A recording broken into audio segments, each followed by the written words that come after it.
Hey everyone, it's Austin and welcome back to my journey to 2000. I have no idea what day it is because I took yesterday off and I played a tournament today, but we're just going to get into it.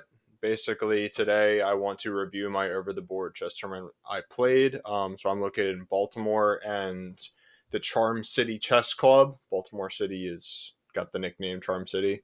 So the Charm City Chess Club held basically a long rapid style tournament. It was all in one day, 5 rounds, and it's a 5 round Swiss, meaning that depending on who's at the top and who's at the bottom, if you win the first game, whoever has 1 point gets paired against somebody with 1 point, 2 point against 2 point, so on and so forth. And then whoever gets the most points wins the section or whatever. So there were three different sections: the Open, U1400, U1000. I actually registered for this tournament before I made the YouTube channel. So I registered for the U1000 because my over the board rating is 802. And then I wanted to prepare really hard for this tournament. So the time control is game 25, delay 5 second. So 25 second or 25 minutes per side. And whenever you hit the clock, there's a 5 second countdown before your opponent's clock actually starts. So it's different from increment. So trying to think what else background wise. So I was really going into this tournament. I was hoping to win. I felt like I was obviously overrated for the section. I was hoping to win, and I guess you'll just have to wait and see how it went. All right, let's switch over to the analysis. All right. So here we are in chess.com's analysis tab. I put together a library with all of the games from today's event. Again, there was 5 games. So this was game 1. I was paired against Oscar. He was a very young man, hadn't played too many tournaments yet, and he played the 2 knights Caro. So in this position, I take knight to play the Tartar Tower, which I got. I played bishop d6, and he played bishop out, which is a completely standard move. I castled, and this is where he kind of like went off the rails. He played g3, and this was just kind of like showing that he's kind of inexperienced. So I gave the check on e8, which you always do in the Tartar Tower if they let you do it like with tempo. And this, obviously you kind of feel bad playing games like this. He moves the king instead of blocking the check or anything. So I gave this check to develop with tempo again. And then I just played the knight out. I know that I'm in a comfortably better position. My thoughts are, okay, I need to start moving all of my pieces to the king side. Do your chores. You have to develop your pieces. If you want to develop a meaningful attack, get all your pieces out. He plays bishop f4, which doesn't blunder, technically. It's an equal trade. But his pawns are doubled, and the knight is already destabilized. Now it's super destabilized. f4 is just going to be a weakness. I immediately go here and attack it. He defends it with the queen. And a common motif in a Tartar Tower is rotating your knight through f8. So I did that thinking that, knight g6 would be a good move to put additional pressure on that pawn. And it's a place that I would kind of want to get a piece to anyway. So he goes knight h4 to defend against knight g6. So I went to the other side. I went knight e6 instead. He took, and I took with the rook, which I suppose is an inaccuracy. But I thought the doubling here would be very good. He plays f3. Felt like he didn't really have a plan. This was the continuation of my plan. Rook a e8. Great move by Chess.com, apparently. And now I can infiltrate with the rooks. He goes here. I go here. He can't really do anything. I'm just going to take the knight. Which, it's forced mate if you go back to g5. But I was just thinking, like, I would just do this. So then he goes there with the rook. And then this is just checkmate. So, a very simple game, 20 moves. I won. Review real quick. So I had one inaccuracy. My one inaccuracy was recapturing with the rook, but nothing too crazy going on. Had a couple great moves, couple best moves in critical positions. Chess.com gave me a 1400. Okay, so now let's get on to game two. Game two was against Samuel, and I had the white pieces, so we'll play from white's perspective. Run through the game review real quick. That kind of was a bit of a spoiler, huh? So I played d4, and then he goes for King's Indian type. Well, I can't even say that because of what happens later. He goes for kind of like a modern defense idea. So I play the London. So even though it might be better for me to immediately go e4, this is just the style in which I'm used to playing. Go knight c3, go e4 now, get my queen up with the opportunity to go to h6 to trade off the dark square bishop. He prevents that. I castle long. He plays d6. So, I mean, out of the opening, it's worth noting that he's played this in kind of a weird way. You would typically want to play d6 instead of e6 and play a King's Indian type of thing if you're going to fianchetto the bishop. And you'd much rather have your knight, your kingside knight, on f6 instead of e7. e7 is kind of a weird square for the knight, which is those things together is enough that I have a +1 advantage just out of the opening. So I went a3 because I just knew that his knight... Oh, I think I typed this in wrong. I think he already had a knight on c6 when I went to a3. But oh well. So I got all my pieces out. I went to bishop c4. And now I just have like the perfect setup, right? Rook, bishop, two healthy pawns in the center. And then here he went a6 as well. And then I was like, boom, it's time to open up the center. I'm castled. He's not. All my pieces are out. Let's do it. He takes. And I thought here for a couple minutes. Again, it was game 25, so you have time to think. And I played pawn takes. Now, I felt like this move was a mistake later. It turned out to be the best move, but the way that I played it later is what made it a mistake for me. Like the later moves are a mistake, so not that specific move. He goes there, and then this was going back to a2. And then the rest of this game, I kind of felt like my bishop was just in jail, and I didn't really have any play on the d file. So that's why I was thinking that it would have been better to take with the knight. But taking with the knight, let's see what Chess.com says. It's just good. Difference of 0.5. But I feel like I would have had more play on the light square diagonal and on the d file if perhaps I had taken with the knight. So I retreat with the bishop. He goes here. I go knight e4 because I want to control some squares in the center. And mostly I just wanted to develop in such a way that I was hitting this knight. So this is the exact reason why I did that. He hung the knight. So I took the knight. He castles. I brought my other rook to the center, and now I'm just thinking I need to push my pawns, play in the center, open things up. And it was actually in this position that I was thinking like it would be a dream. I mean, obviously it was pretty bad. I felt kind of bad, but it would be a dream if he helped me open up the d file, and then that's exactly what he did. So obviously I was very happy to see this. So rather than taking on c6 first or anything like that, you got to trade the queens because your queen's hanging. I almost missed that in the game because I was just playing really fast. And I took with the knight.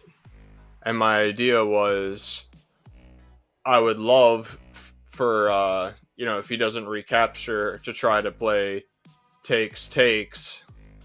I guess I can play it on the board, right?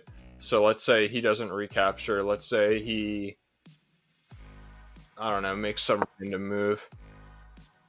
If I was able to play takes, boom! That's kind of my idea of having the knight on that square. But obviously it didn't happen. He took this way.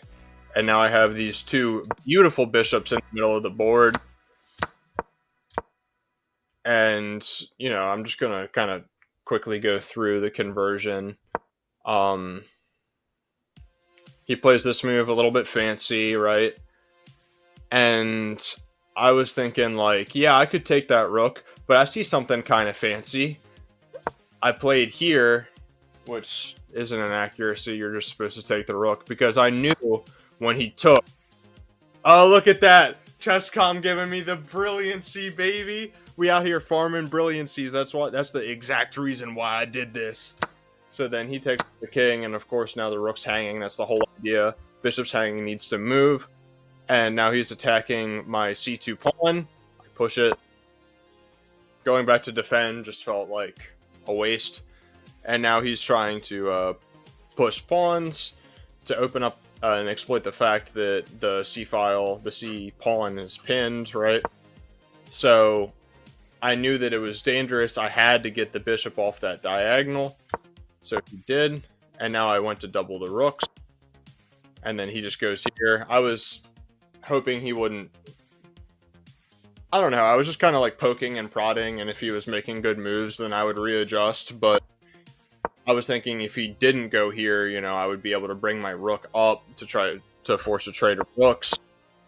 And then in my mind, this was definitely an accuracy. This gave him some counterplay because I basically just put my king in a prison. He has a light square bishop, and I put it on a light square behind only dark square pawns. So I really like this move by him. Chesscom's only giving it a good move, but I feel like that was a great move. So I move my rook over, and now I kind of have to like figure out a new plan. He tries to push pawns on the queen side. I reinforce. He brings his rook over here. I think he was just kind of running out of ideas. F4 here. Bring the rook up again, trying to force a rook trade. You know, these endgames are obviously winning for me. He takes. And then he takes here. And he goes here for a last-ditch effort to try to attack my g4 pawn.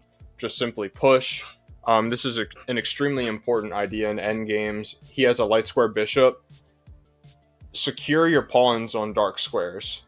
You know, like, he has no play in this position. He can do literally nothing. My king is just going to run around the board, doesn't need to defend any pawns because the king can't get out of this box, and this bishop has no targets. All of my pawns are on dark squares. So in this position, I just brought my king. I was like, okay, it's time to just win some pawns. And here I was just going to, you know, obviously sack the exchange, just take this, and if he took, you know, obviously it's a winning king and pawn endgame. But he goes here instead, and I took the pawn because, you know, obviously the bishop took its eyes off of it, and in this position he resigned. So I was pretty happy with this game. Felt like it was pretty clinical. Again, Chesscom gave me a 1400 with a 90% accuracy. 3 inaccuracies in this game. Of course, it went on twice as long as the previous, so I had plenty of opportunities to play more inaccuracies. Got that fat brilliancy, baby. Okay, so let's move on. Let's go to the third game. Third game, I wonder if there's a way that I can kind of hide things. Oh well, it doesn't matter. Don't look over here. So I was playing black, and this was very embarrassing. I was honestly like really unhappy with this. We got another 2 knights Caro, but he played a sideline where he goes queen e2, and I know this position, guys. I know this position, and I fell for the opening trap, and it's just checkmate. And the thing that pissed me off more about it, I'm not going to talk crap. It's fine. It's very unprofessional of me to talk crap, but I was very unhappy with the way that my opponent acted before, during, and after the game, and it made this loss sting a little bit more. But just put simply, I screwed up really bad. I screwed up so bad.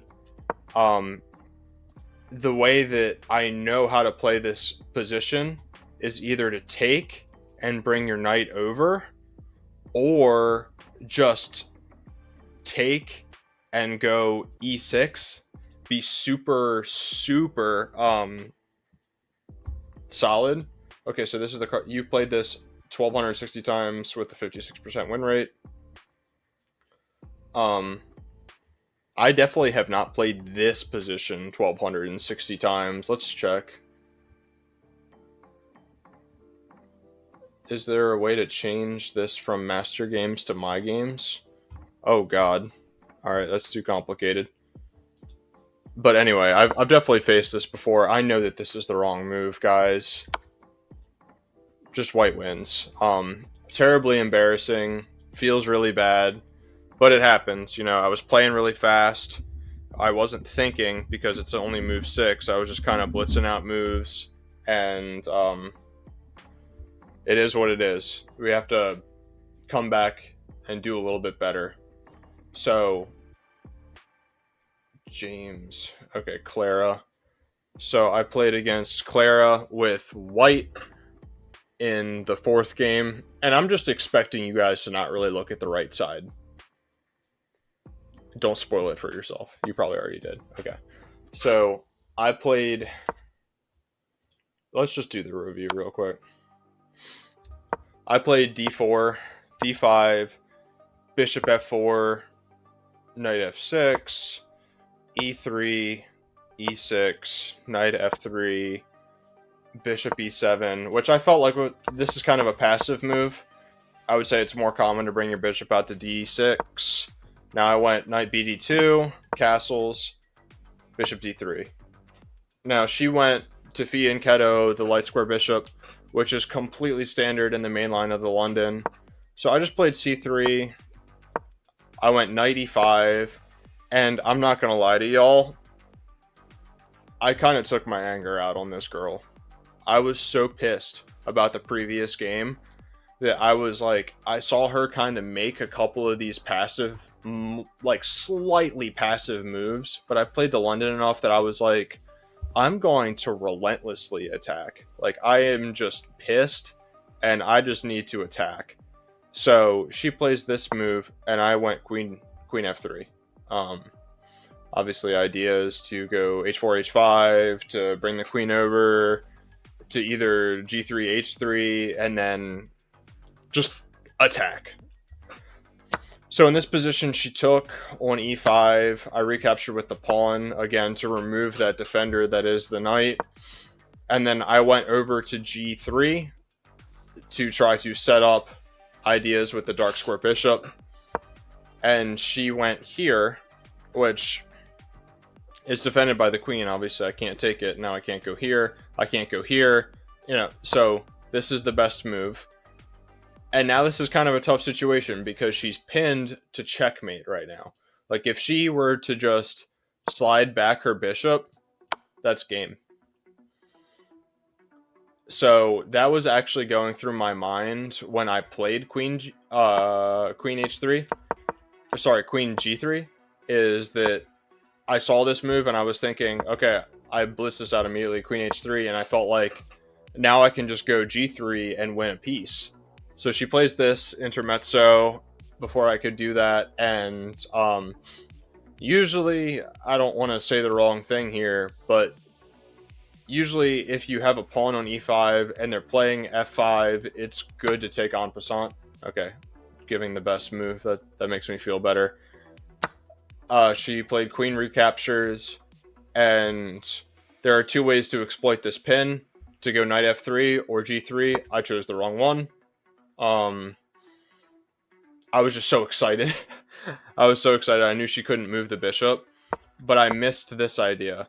if you go here, here, black can play e5. And then it comes where, you end up not really getting a full piece. And this is closer to a draw. But she didn't do that. She played g6. Yeah, I mean, I felt kind of bad. But now I play queen takes.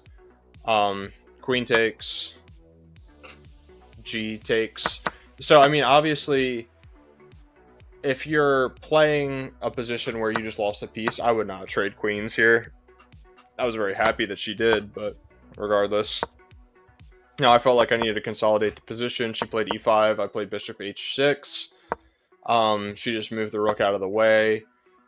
And, to have the foresight, I understood that she could play this pawn break and it would come with tempo on the rook. So I sidestepped to get on the semi-open file to counteract that. Now e4 comes, and chess.com likes this move, I guess, to induce this first and then come back. I just went straight back. I felt like there wasn't a reason to give her that. She played knight f6, and then I long castled. Sidesteps the king, and I went rook f1 to prepare f3. She steps back with the knight, and now seeing that this diagonal is open, I came back to bishop f4 to go bishop e5 on the next move.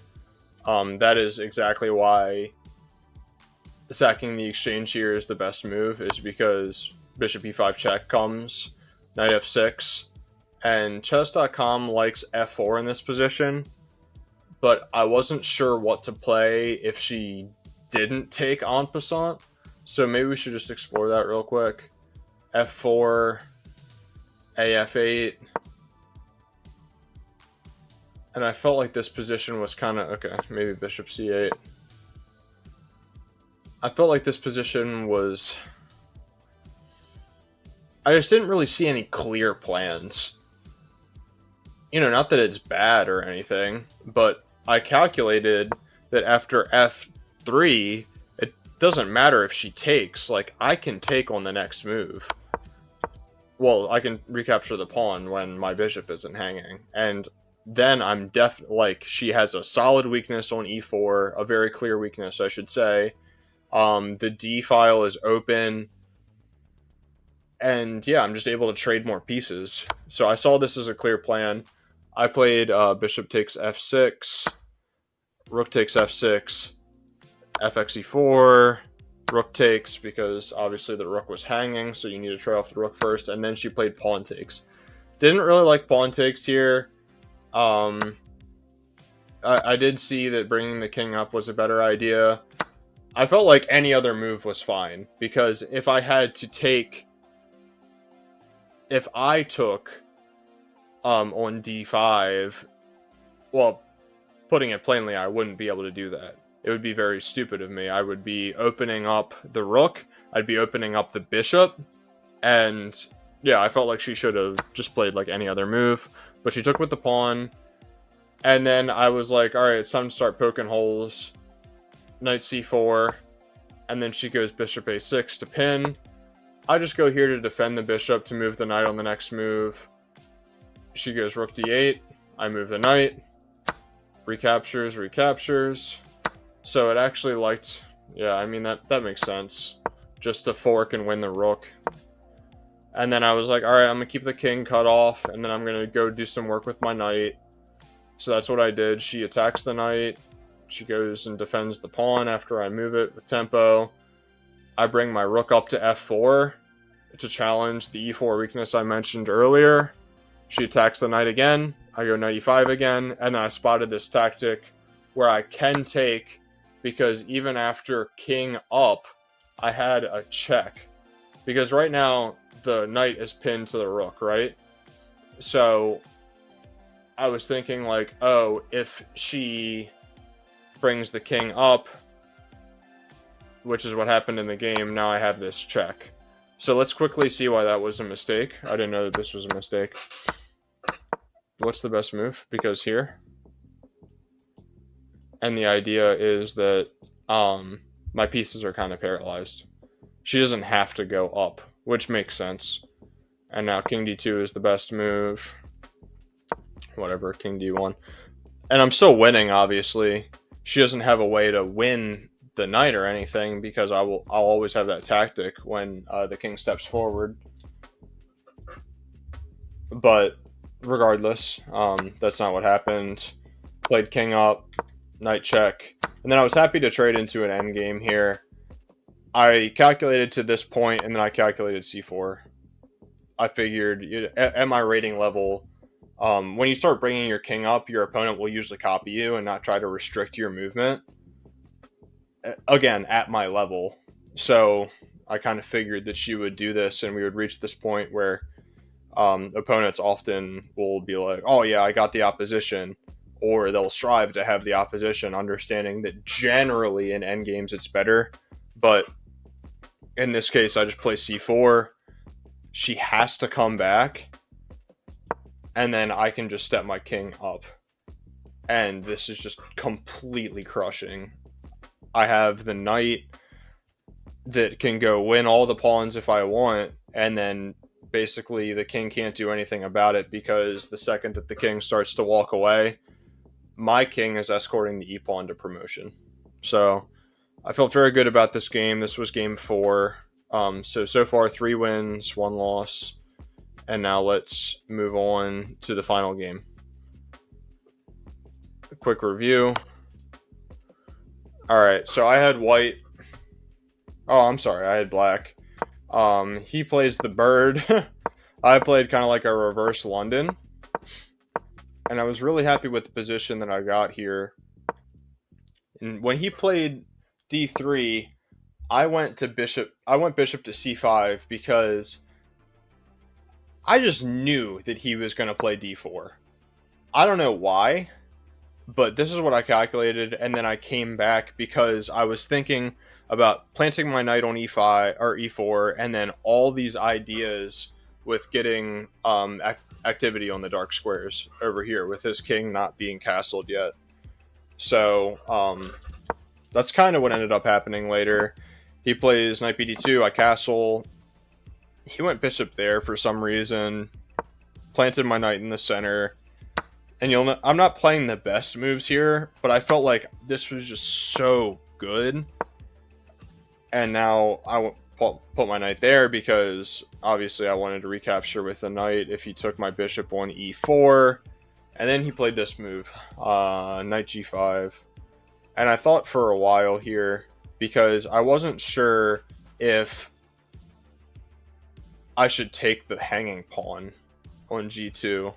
I felt like if I took, which is the best move, and after rook g1, I just didn't really like my position. I was completely opening up his king side, and he has all of these lines onto my king.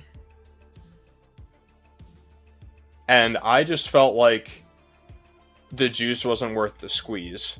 For a free pawn, I felt like positionally, I was crushing. So there was no reason to go for this. Obviously incorrect. Computer just wants knight e4. Or sorry, bishop e4, which doesn't this just hang a pawn? Can't he just... No, I'm sorry. It doesn't hang a pawn. It's an equal trade. But regardless, that's not what happened. What I ended up playing was bishop takes g2. Or I'm sorry, bishop takes d3.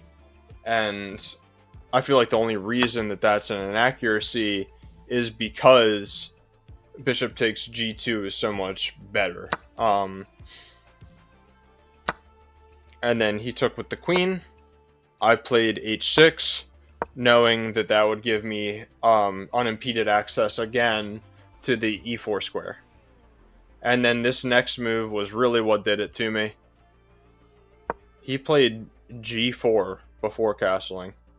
And I'm surprised that chess.com is only giving this an inaccuracy, because I felt like this this won the game for me.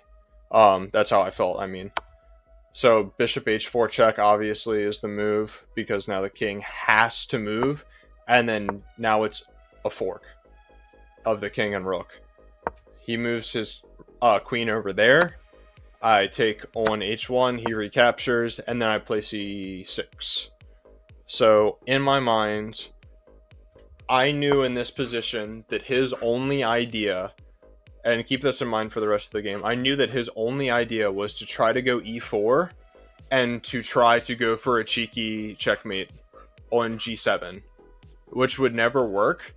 But chess is also like a mind game, right? So if I know that that's what he wants to do, just don't ever let them even get close to it. c6, this pawn isn't moving, this pawn isn't moving, and that's exactly what I had in my mind. So he goes back, knight d2. I played a5 to grab some space on the queen side, and then here's e4. And in my mind, I was like, honestly, I'm up material, and I feel like my pieces are placed so well. It probably is the best move to take on e4. That's what I was thinking in my mind. But again, the idea was, why give him the pleasure? Why give him the idea that he will be able to play d5 with any kind of tempo on this checkmate? So I just played rook e8, and I was like, go ahead and take on d5. I dare you. And he didn't. He played rook f1 to defend to the weak f4 pawn. I went here because I kind of spent some time. I was kind of thinking about different ways to poke and prod. I wasn't really seeing anything. And I felt like in the long term, maybe this could induce e5, and then I could try to play for c5, because now that there were multiple pawns on dark squares, any play on the dark squares is completely eliminated. Obviously I don't want to play c5 in this position, and after he takes, just hang checkmate. Like, of course you don't want any of that. But that was kind of my thinking, trying to induce e5. Now he didn't play e5, but in this position I had spotted, 2 moves ago, this light square diagonal is super weak. So even though I just moved my queen here, I'm going to move my queen up one more square and try to go for this check. Because even with the king on that square, let's say that I went here straight away. If I went here straight away, and let's say he played the same type of move, or just some random move. Even with the king there, this check, you either have to block it with a knight and lose a piece, is what I was calculating. Block it with this, and well, obviously you wouldn't block it with this, or the king has to step out of the way, and now the rook is hanging. Now obviously the knight is still defending it, but I felt like now in this position I would play this move. And of course, yeah, it's saying that's the best move. So this is what I had calculated. So that's why I went bishop c7, because I hadn't seen bishop c7 because I hadn't seen the idea yet. And then right after that, I moved the queen again to b6 to go for it. Now he goes knight f3, which is even better for that idea, because now the knight can't block the check. The knight isn't defending the rook. So here, immediately, king back, take. And I was thinking, like, if you play here, just this check picks up the knight immediately. If you go here, this wins the queen immediately. And I was just like, oh my god, yes, this is so crushing. So he takes on d5, I retake, recapture, because I was like, I might as well open up my rook, it's just another attacker. He goes here, and I had that move in my back pocket to win the queen. Now this is mate in 4, apparently. I was not going to look for checkmate. If he went here, I was going to immediately take the queen. Oh, well, that's checkmate anyway on accident, but the idea is, I just saw that this was completely crushing. So, yeah, guys, this was my I guess we can look at the review real quick of this one. Chess.com said I played like a 1350. And I feel like that has to do a lot with the rating that I input. So the ratings that you see here are the over-the-board USCF ratings for each player. I am only rated 802, which is why I signed up for the U1000 section a while ago. I really regret signing up for the U1000 section. I think I should have signed up for the U1400 because, I mean, I'm not a U1000 player. You could tell by the 4 games that I won that it was kind of not even close. But regardless, that's the current situation. I played in this tournament at that section. The next one I'm definitely not going to. So yeah, I finished the tournament 4 points out of 5. The guy that I lost to ended up going on to win the tournament. Trying to think strategically what I'm going to say about this. Him and I played a game after our match in the Skittles room, and it was very clear to me that he was an extremely strong player. Extremely. So I asked him, what's your rating on chess.com? Like, because he said he played on chess.com. And he got very defensive, and he said, I play 700 over the board. I don't need to tell you what my online rating is. And it became kind of quickly apparent that he was like sandbagging to try to win the tournament. And that became even more clear later when he was very excited that he had won. And yeah, it was... Sorry, I'm not trying to be unprofessional or anything. It was very off-putting. Made the whole situation sting a bit more. But regardless, that was how I performed in my U1000 tournament. Won 4 out of 5. Was pretty happy with my performance. Terribly embarrassed that I got checkmated in 6 moves. Because obviously, I know that I can do a lot better than that. You guys know that I can do a lot better than that. But 4 out of 5 is still a fantastic result at the end of the day. And I'm very excited for the next one. So let me know your guys' thoughts in the comments below. Let me know if you guys are located in Baltimore and played in this tournament. That would be pretty cool. I know I made some new friends at the tournament today that said that they would follow the channel. So anyway, thank you guys very much for tuning in. Don't forget to like, comment, and subscribe, and I'll see you tomorrow.